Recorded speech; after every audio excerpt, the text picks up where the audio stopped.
जो वास्तव में पूज्य गुरुदेव श्री ने जो तत्व का उद्घाटन किया है, अब गुरुदेव श्री ने वो तत्व को निकाल के जगत के सामने प्रस्तुत किया है। तत्व ज्ञान तो पहले से ही था, लेकिन उसकी खबर नहीं थी। आचार्य कुंद देव का समय सार तो 2000 साल पहले का है। सारे पंच परमागम और अनेक ग्रंथ हजारों साल पुराने हैं, और उनमें जो मूल तत्व ज्ञान, आत्मकल्याण की बात, भेद ज्ञान की बात, सम्यक दर्शन की बात, आत्मा के अनुभव की बात, निमित्त की, उपादान की, क्रमबद्ध पर्याय की, सर्वज्ञता की, जैसी बात जगत के सामने उन 2000 वर्षों में आनी चाहिए थी, लेकिन काल का विकराल होना, आक्रमणकारी बढ़ना, देश की दुर्दशा होना, देश का पराधीन होना, ऐसे अपने भारत देश में बहुत माने जैनियों के साथ तो विशेष अत्याचार हुआ। अत्याचार इस रूप में हुआ कि जो हमारे मूल ग्रंथ थे बहुत सारे तो जला दिए गए, समझ में, और बहुत सारे उन्हीं के डर से कि इनको मिल ना जाए तो वे ऐसी जगह छुपा दिए, ऐसी जगह अलमारियों में पैक कर दिए, तो पढ़ना पढ़ाने का काम ही खत्म हो गया और वे धरोहर के रूप में सुरक्षित हो गए। तो कोई उस समय इसको जानने, और इतनी सुविधाएं नहीं थी, एक ग्रंथ को दूसरे ग्रंथ कॉपी करना, लिखना, भेजना बहुत मुश्किल था। तो वो काल ही ऐसा रहा एकदम से कि बात तो आचार्य लिख के चले गए, लेकिन उसका प्रचार प्रसार वैसा नहीं हुआ जैसा होना चाहिए। और क्यों, वो परिस्थितियाँ वैसी थी, लेकिन भाग्य से उस काल में तो अपना जन्म नहीं हुआ। अपना काल तो स्वर्णिम काल में जन्म हुआ अपना, जब हमारा देश आज़ाद हो चुका था, समझ में, विकासशील हो चुका था। और पूज्य गुरुदेव श्री ने उस समय 1890, समझ में, उसके बाद 45 वर्ष के बाद जो क्रांति हुई है, समझ लो, जब भारत देश आज़ाद हो रहा था तभी ये समय सार भी जगत के समझ लो स्वतंत्र हो रहा था, ये भी अलमारियों से स्वतंत्र हो रहा था। और जगत भारत को आज़ाद कराया महात्मा गांधी ने, और समय सार और अध्यात्म को आज़ादी दी पूज्य गुरुदेव श्री कान्जी स्वामी ने। इसलिए पूज्य गुरुदेव श्री कान्जी स्वामी का जो विरोध करते हैं वे बेचारे बहुत भोले और अज्ञानी हैं, उनको कुछ खबर नहीं है वो किस व्यक्ति का विरोध करते हैं। पूज्य गुरुदेव श्री ने तो हम जैसे पंचम काल के जीवों पर अनंत उपकार किया है, क्योंकि अगर वे न आते तो ये सम्यक दर्शन का मार्ग समझ लो बंद ही था, कोई बताने वाला था ही नहीं।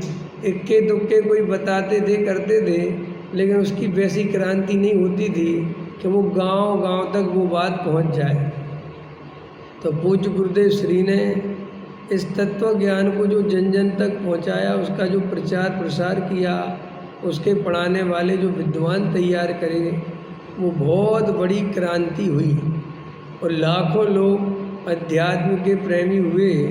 और घर घर स्वाध्याय की चर्चा जो पूरी तरह बंद हो चुकी थी, स्वाध्याय के नाम पर लोग बेचारे कुछ जानते ही नहीं थे, केवल पूजा पाठ करना, वो भी कुल परंपरा से करना। वीतरागता क्या होती है, मुनिराज का क्या स्वरूप होता है, ऐसे बिल्कुल अनभिज्ञ ही थे।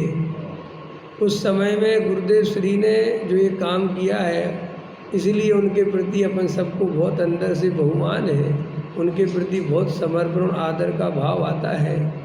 लोग इसके लिए गलत अर्थ में समझते हैं, वास्तव में जब उनका आप पढ़ोगे, समझोगे गुरुदेव श्री का कि उनका कितना उपकार है, तो आपके चित्त में भी उनकी महिमा आए बिना नहीं रहेगी। शुद्ध पंचमी जो अपन ने हर साल मनाते हैं, सारी समाज मनाती है, गुरुदेव श्री ने तो जो काम किया, और उसके बाद बहुत अनेक विद्वानों ने भी वो काम किया। अब अभी जो शुद्ध पंचमी पर अपन ने कल बात कही थी, वो ये है कि अपन को ये मूल तत्व ज्ञान सुरक्षित रखना बहुत ज़रूरी है, क्योंकि ये मूल तत्व ज्ञान धीरे धीरे जो रागियों के हाथ में पड़ता है, और रागियों को नाचने कूदने, भक्ति मंदिर बनाना, इनमें ज़्यादा मज़ा आता है, और मूल तत्व ज्ञान में इतना मज़ा उन लोगों को आता नहीं है। अब आजकल क्या हो रहा है कि विधानों की संख्या बढ़ रही है, कार्यक्रमों की संख्या बढ़ रही है, समझ में आया, लेकिन मूल तत्व ज्ञान की बात कम हो रही है। ये अपन ने कल भाई साहब ने भी बोला था, वीर सागर जी ने, और अपन सब अनुभव भी करते हैं। पहले मंदिर में विधान होता था 1 घंटे का और प्रवचन होते थे 2 घंटे के, माने 2-2 प्रवचन होते थे और विधान 1 घंटे का। और विधान भी ऐसा नहीं होता था, उसमें भी समझाने वाले अर्थ बताते थे। ऐसा अपन ने परंपरा गुरुदेव श्री ने चालू कराई थी। लेकिन अब धीरे धीरे क्या हो रहा है, धन बल बढ़ रहा है, धन का प्रभाव बढ़ रहा है। अब सेठियों को प्रभावना तत्व से ज़्यादा अपनी कराने की चिंता है। लोग अब पद प्रतिष्ठा के लिए वापस लड़ाई झगड़े करने लगे हैं, समझ में आया। आजकल देखो दुनिया में क्या हो रहा है, दुनिया में आप देखो 2-3 चीज़ें बहुत चल रही हैं। एक तो आदमी के अंदर मान कसाई की मुख्यता बहुत बढ़ गई है। माने मंदिर आदि में अगर नाम नहीं दो तो कोई भी मंदिर की सेवा करना नहीं चाहेगा। पहले मान दो, पद दो, तब हम तुम्हारे मंदिर का सेवा करेंगे, काम करेंगे। दान भी कोई बिना मान के लिए देने को तैयार नहीं है। ऐसी समझ लो विकृति बढ़ गई लोगों के अंदर। ऐसे ही काल का प्रभाव धीरे धीरे पड़ रहा है।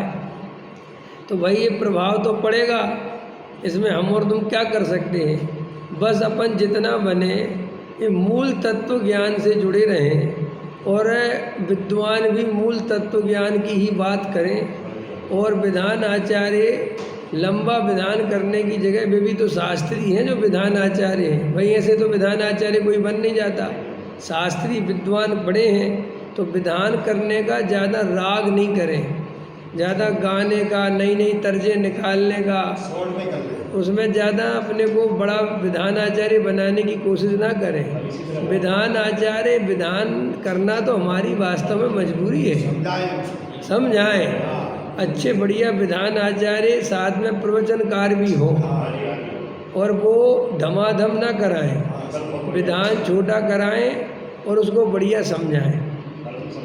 हाँ वो तो संदीप जी आए थे ना, जो पुराने विद्वान हमारे हैं वो सब ऐसे ही हैं। अब ये आजकल के जो नए विद्यार्थी हैं और जो युवा नए लड़के जो कर रहे हैं, इनमें वो कमी दिखाई देती है। और अभय जी तो बहुत टोकते थे इस बात में, क्योंकि हमारे अभय पंडित जी साहब वो बहुत अच्छे विधानाचार्य भी हैं, बहुत गजब के प्रवचनकार हैं, बहुत अच्छे लेखक हैं, समझ में आया, और सब कुछ है। तो वो हमेशा ये सब हम लोगों को जब क्लास लेते थे, जयपुर आते थे, जब हम पढ़ते थे, तो वो सब ये बातें कहते थे कि एक विधान आचार्य में क्या क्या क्वालिटी होना चाहिए। अगर विधान आचार्य ही जो शास्त्री होकर भी ये कहेगा कि प्रवचन रहने तो कोई फ़र्क नहीं पड़ता, आप तो विधान लंबा कराओ, समझ में आया, और वो नाचने कूदने वाला विधान आचार्य आप पकड़ते हो और आपको वो अच्छा लगता है, तो वो अच्छी बात नहीं है। अपन को तर्जों पे नहीं मरना है, अपन को गाने पे नहीं मरना है, अपन को तो मूल तत्व ज्ञान पर मरना है। अपने को तो विधान आचार्य वो चाहिए, भले उसका गला अच्छा नहीं हो, गले का करना क्या है। कोई लता मंगेशकर को सुन लेना, तुम्हें स्वर सुनना है, किशोर कुमार को सुन लेना, यहाँ सुर सुनाने के लिए थोड़ी बैठे हैं। यहाँ तो मूल तत्व ज्ञान की बात आनी चाहिए। तो श्रुत पंचमी पर हम सभी ये बात अंदर से समझ लो, एक प्रकार के भाव रखें कि एक तो जिनवाणी की रक्षा सुरक्षा जो अपने अविनाश जी ये कर रहे हैं, और अब दिल्ली में भी ये केंद्र खुल गया है, समझ में आया, धरसेनाचार्य जिनवाणी सुरक्षा केंद्र, तो दिल्ली में भी खुल गया है। और जो लोग मेरे प्रवचन सुनते हैं, अपने नगरों में भी एक जिनवाणी सुरक्षा केंद्र खोलना जरूरी हो गया है। अब कई लोगों को परिचय भी होगा और कई को नहीं भी होगा। तो ये जिनवाणी सुरक्षा केंद्र का अर्थ है कि जो आपके नगर के आसपास या नगरों में पत्र पत्रिकाएं छपती हैं और फिर वो कूड़े करकट में डली रहती हैं और फिर आपको समझ में नहीं आता कि उनका क्या करें। मैं आज भी ये मानता हूँ, देखो इक्का दिक्का को तो छोड़ दो, लेकिन आज भी 95% जैन समाज जिनवाणी की विनय करता है, जिनवाणी के प्रति बहुमान रखता है। कोई भी अपनी जिनवाणी रद्दी में बेचना नहीं चाहेगा। देखो भाई, कभी कभार ऐसा हो जाता है, लोग सोचते हैं जैनी ने किया, वो जैनी ने नहीं किया।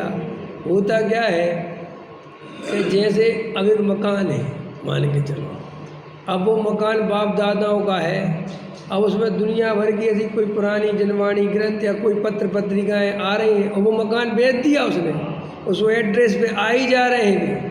अब वो अजैन ने खरीद लिया तो वो उठा के फेंक देता है, हाँ, वो कचड़े में। तो अपन सोचते देखो जैनी कभी नहीं बेचेगा जनवाणी, मर जाएगा वो, कभी नहीं बेचेगा, चाहे वो कितने ही अज्ञानी हो, वो कुछ भी हो, वो अगर उसमें भगवान की फोटो है और जनवाणी की तो वो रख लेगा। मेरे पास खुद कितने फ़ोन आते हैं, बेचारे लोग इतने डरे हुए रहते हैं, पंडित जी हमारे पास ये पत्र पत्रिका है, क्या करें, आग लगा दें तो पाप लगेगा, नदी में बहा दें तो पाप, इतना सोचते हैं। अपन को भी समझ में नहीं आता था कि अपन इसका जवाब क्या दें, नहीं समझ में आया, तो फिर पीछे तो यही चला कि भैया इनमें आग ही लगा दो और क्या करो। अब अपने हाथ से महावीर भगवान का चित्र जलाओ, उसमें महावीर की फ़ोटो बनी हो तो कितना अंदर परिणामों को तकलीफ़ होती है, या उसे नदी में बहाओ तो कितनी तकलीफ़ होती है। तो ये जो मतलब ये जनवाणी सुरक्षा केंद्र जो हमारे अविनाश जी शास्त्री ने खोला है, मतलब मैं तो बहुत ज़्यादा ही प्रसन्न हूँ इस चीज़ से।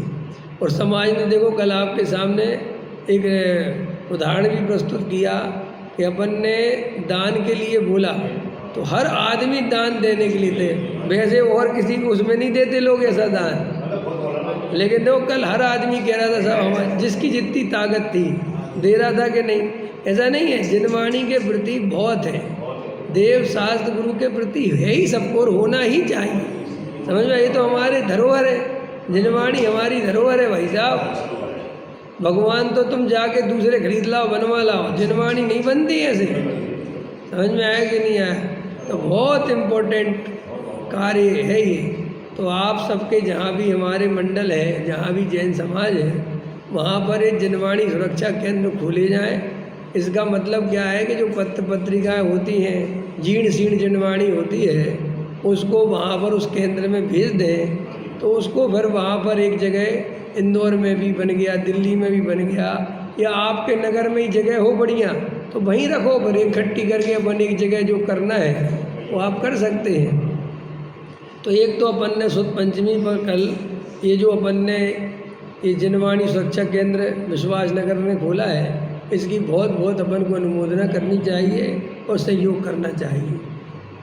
दूसरी बात ये है कि अपन को ये मूल तत्व ज्ञान किसी भी कीमत पर छोड़ना नहीं है। एक बसर मंदिर बनवाना रह जाए, मंदिर छोटा बन जाए, विधान छोटा हो जाए, अथवा विधान नहीं भी हो पाए, कोई कहे कि साहब विधान नहीं कराओगे तो लोग नहीं है, तो बता मत आओ, हमारे 15 ही लोग बैठेंगे, लेकिन मूल समय सार की बात, मूल वेद ज्ञान की बात चलेगी।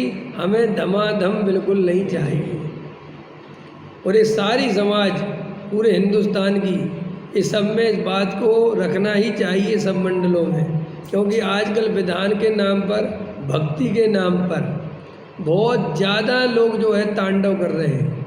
और भक्ति भक्ति भक्ति भक्ति, देखो बनारसी दास जी ने लिखी है, हे जिनेंद्र भगवान, मैं आपकी आधा घंटा भक्ति नहीं करता, मैं आपकी 1 घंटा भक्ति नहीं करता, 24 घंटे में तो आपकी भक्ति करता हूँ। तो उन्होंने कहा साहब 24 घंटे कैसे भक्ति करते हो? बोले मेरे अंदर दिन भर ही आपका बताया हुआ तत्व चित्त में घूमता रहता है, उसी का चिंतन चलता रहता है, वो सब आपकी ही तो भक्ति है। ये जो अपन स्वाध्याय कर रहे हैं ये प्रवचन भक्ति है भाई साहब, समझ में आया कि नहीं आया? ये कोई ऐसा नहीं कि भक्ति कर वहाँ तारे मजीरा लेके बजाओ तो वो भक्ति, अरे वो तो उपचार से उसका नाम भक्ति है। असली भक्ति तो जिनेंद्र देव के प्रवचन सुनना, तत्व की बात सुनना, स्वाध्याय में बैठना, तत्व चिंतन करना, ये सब भक्ति है। इसलिए सुरत पंचमी के अवसर पर ये पूज्य गुरुदेव श्री का मूल तत्व ज्ञान कमज़ोर ना पड़ जाए, इसकी बात हमारे अंदर में बहुत गहराई में बैठनी चाहिए। और जो भी शास्त्रीय विद्वान हमारे तैयार होते हैं या होंगे या हो रहे हैं या हो गए हैं, उनकी बहुत जिम्मेदारी है कि वे समाज को पूज्य गुरुदेव श्री का तत्व ज्ञान बताएं और अपने राग की पूर्ति में ना लगे, तत्व ज्ञान को बताने में अपना राग लगाएं। वो युवा हैं, नाचने कूदने में मज़ा आता है तो कहीं और जाके नाच कूदा हो, लेकिन धर्म के क्षेत्र में आकर अपने राग की पूर्ति करना पाप है। माने हमें नाचने का शौक़ है, हमें गाने का शौक़ है, इसलिए हमारे हिसाब से ढोल मजीरा बुलाओ और ये सब महंगे खर्चे कितने हैं, क्या क्या बोलते हो तुम लोग हैं, हम तो जानते नहीं कुछ। केसियो वाला बुलाओ, वो टम क्या क्या होते हैं, ये वाला बुलाओ, और वो 6-6 10-10 हज़ार रुपये ले जाते हैं। हाँ ले गए अपन को बिल्कुल। हम तो कहते हैं तुम तो बिना म्यूजिक के विधान करना सीखो, इससे बढ़िया कोई परंपरा नहीं हो सकती। म्यूजिक चाहिए ही नहीं कि साहब लोग बोर होंगे, सब बेकार की बातें हैं। बिना म्यूजिक के अगर बोर होते हैं तो वे 24 घंटे भक्तांबर का पाठ कैसे करते हैं लोग, अखंड पाठ है। हमने भी गांव में खूब करे अखंड पाठ, तो वे कैसे करते बेचारे, वहाँ तो कोई ढोल मजीरा नहीं, और तुम्हें 1 घंटे के लिए ढोल मजीरा चाहिए। ये अमर की मान्यता है। ये क्या होता है, जैसी परंपरा डाल दो ना, लोगों की वैसी मानसिकता बन जाती है। गलत कह रहे हैं आप, बिना ढोलक मजीरा के चालू करो। हाँ, अपना ही कोई ढोलक बजाना सीख जाए तो सीख जाए, बाहर से किसी को बुलाने की कोई ज़रूरत नहीं। हमें कोई प्रोफेशनल नहीं चाहिए, समझ में आया कि जो प्रोफेशनल बिल्कुल एकदम बजाने में। और ये इसलिए अपने को ये भक्ति वगैरह को इतना बढ़ावा नहीं देना है। अब आजकल लोग ऐसा कर रहे हैं कि भक्ति के कार्यक्रम रख रहे हैं, प्रवचन के नहीं रख रहे हैं। 2 दिन का भक्ति का कार्यक्रम, 1.5 2 घंटे भक्ति, और ऐसा बड़ा मंच, और फिर वो गाने वाले बुला लेंगे, और फिर बस ऐसी आम पब्लिक नाचती है वहाँ। और भजन कौन से चलते रहते हैं, आध्यात्मिक। अरे भाई साहब, आध्यात्मिक भजन गाने अकेले से भक्ति सच्ची नहीं हो जाती, उसका रूप भी आध्यात्मिक होना चाहिए, उसकी तर्ज भी आध्यात्मिक होना चाहिए। अब शब्द तो रख लिए आध्यात्मिक, और वो तर्ज रख ली नाचने कूदने वाली, और आदमी को कब कोई फर्क पड़ता है कि वो कौन से भजन पे नाच रहा है। आया समझ में? इसलिए विद्वानों को सबको इस बात का विशेष ध्यान रखना है शुद्ध पंचमी पर कि पूज्य गुरुदेव श्री के तत्व ज्ञान को हमारे मान के कारण, हमारे लोभ के कारण, हमारे राग के कारण नुकसान नहीं होना चाहिए।